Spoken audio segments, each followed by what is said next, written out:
तो आज हमारे साथ नो योर कैंडिडेट के सीरीज में अमनप्रीत कौर जो सीसी पोस्ट के लिए कॉन्टेस्ट कर रही है लॉ सेंटर 2 से।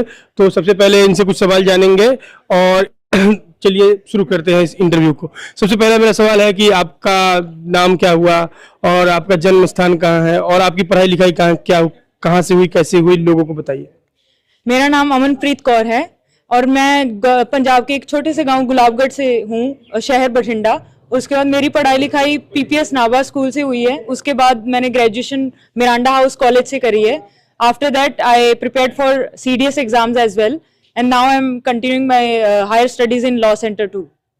मेरा अगला सवाल आपसे ये है कि आपने सीसी पोस्ट चुना है सारे पोस्ट में से, तो क्या रीजन था आपका सीसी पोस्ट को चूज करने का इतने सारे पोस्ट में से? मेरा रीजन ये था कि जो सेंट्रल काउंसलर की पोस्ट है वो एक डूसू की पोस्ट है, ताकि कॉलेज का मुद्दा डूसू तक पहुंच सके। ये मेरा एक मेन मोटिव था टू चूज दिस पोस्ट। तो इस बार आप इलेक्शन में कॉन्टेस्ट कर रही है, तो आपके जो मेन मुद्दे क्या क्या हैं और उसको आप किस प्रकार से सही कराने में बच्चों की मदद कर सकती हैं जीतने के बाद, यूनियन में आने के बाद?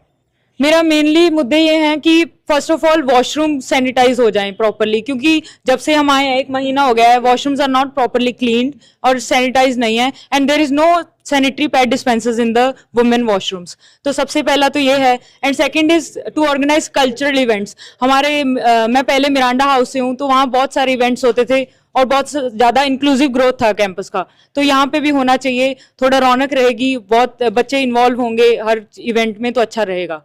और उसके थर्ड है कि लाइब्रेरी आवर्स में लेट आवर्स में हमें बैठना अलाउड नहीं है लाइब्रेरी में, तो उसका भी एक मुद्दा उठाया जाएगा कि थोड़ा एक्सटेंड करा जाए, क्योंकि बच्चे पढ़ रहे हैं कॉम्पिटिटिव एग्जाम्स के लिए।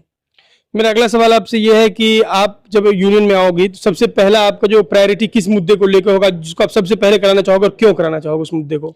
वो कल्चरल इवेंट्स वाला होगा, क्योंकि लोग एक दूसरे से, तभी जब कल्चरल इवेंट्स होता है लोग एक दूसरे से मिलते हैं और ज्यादा बातचीत होती है, कनेक्शंस बढ़ते हैं और लॉ में सबसे ज्यादा वही काम आते हैं और लाइफ में भी।